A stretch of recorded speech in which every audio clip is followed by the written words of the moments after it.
Alright, continuing from the previous video, we were on pass 3. I just finished pass 3. Now we're going to look at pass 4, where we're doing the toString. And notice when we do the toString, we're essentially returning a CSV formatted output. So notice each item, the first, the last, the ID, and so forth, we separate each one with a comma. So the idea of the toString is a comma separated value output. Now we can split the multiple lines of the string into an array of string, and you see that we're doing that there at line 13. We say the string array of lines. So we have all the students, and remember we got the saying students dot split and the lines dot line separator. So going to the system line separator, basically saying split the students, right? We see that at line 9. We've got those two entries, and we split them with that line separator. Now I realize you could be saying, why didn't we just put them in an array to begin with? And the reason we didn't in this case was we wanted to show the use of system.line separator to combine, and then we wanted to show using the split at line 13 to split them up using that line separator.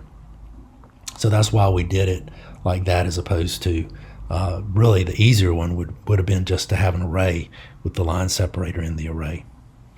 Anyway, we've got them split, and notice at line 14 we know that we split two lines because it tells us the lines.length is 2 lines. So we then loop through all the lines, and so notice at line 16 we say for string line in lines. So we know we have an array of lines, and we say for each string go ahead and display it. Now we're going to pass the line to the student constructor.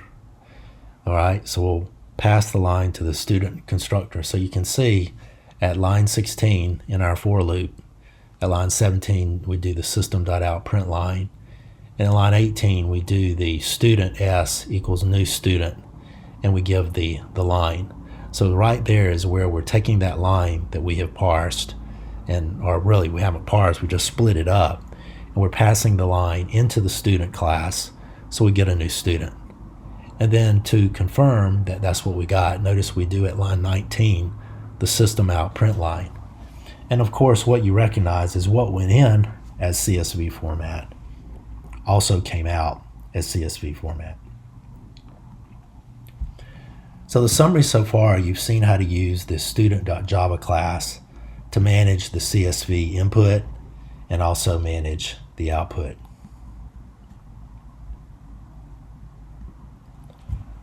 But wait, suppose this CSV input to the constructor was badly formatted. That is, the student class as written is assuming that parsing will always be successful, when in actual fact, the parsing could indeed fail. Remember, a constructor cannot return a value of saying whether it was successful or failure. Constructor just constructs the object. So the constructor cannot really be used to detect an error condition. But we can provide a Boolean to indicate parse success. So what we're going to do is go into our class, and at line number 10, notice we're adding a private Boolean called parseSuccess. And of course, since it's private, we want to be able to get to it, so at line number 12, we give a public Boolean get parseSuccess, and we return the parseSuccess. At line number 21, we see if the values.length is equal to 7. And I realize this is a very simple check to see if it parsed successfully. All we're doing here is just seeing if we got exactly 7, because that's what we were expecting. And if so, we say parse is true, else we say parse is false. Now obviously we could do a lot more on here, but just to get the concept across, the constructor is going to take that string, and just by at least looking at the length, we're going to know whether that aspect of the parse either was successful or not. That means we can update the Main.java to check for parseSuccess. And so notice at line 20, where it does system out print line, we say parseSuccess, and we, of course, get true here. Also, I would encourage you while you're doing this, actually put an error, put like one more entry or take one of the entries away and verify that instead of getting success, you should then get a failure.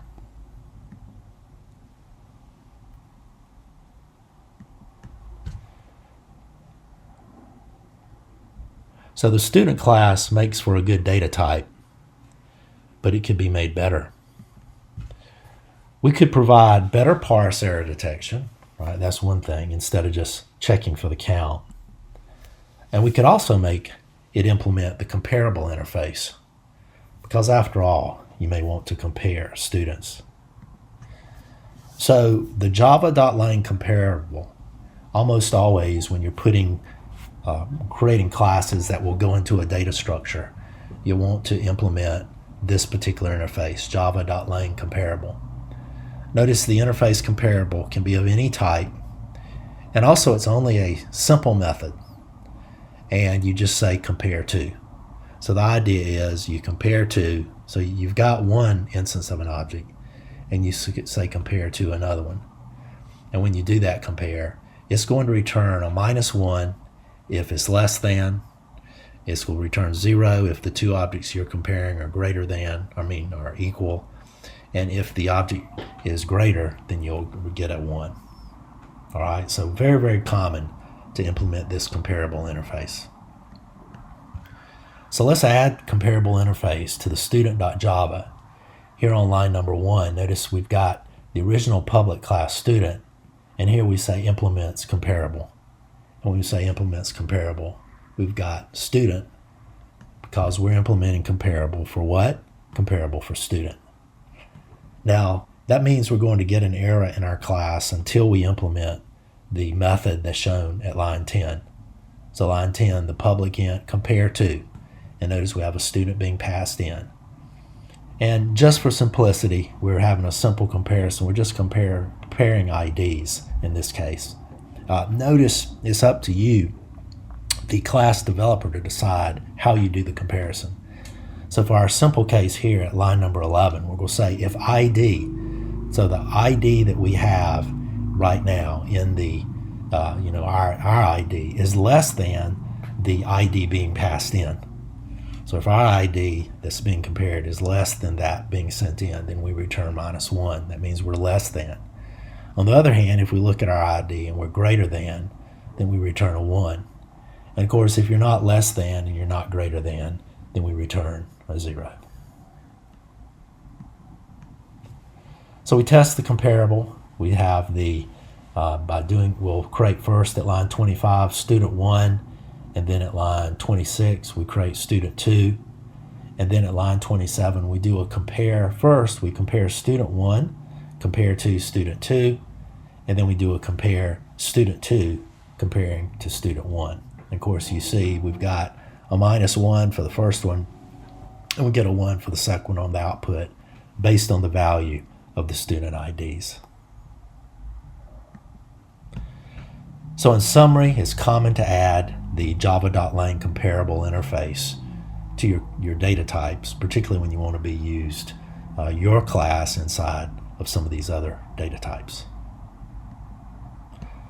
Java.lang comparable is often needed to work with these more advanced data structures. For example, how are you going to sort? How is a data structure going to sort your particular class? And the answer is if it doesn't have comparable, it cannot.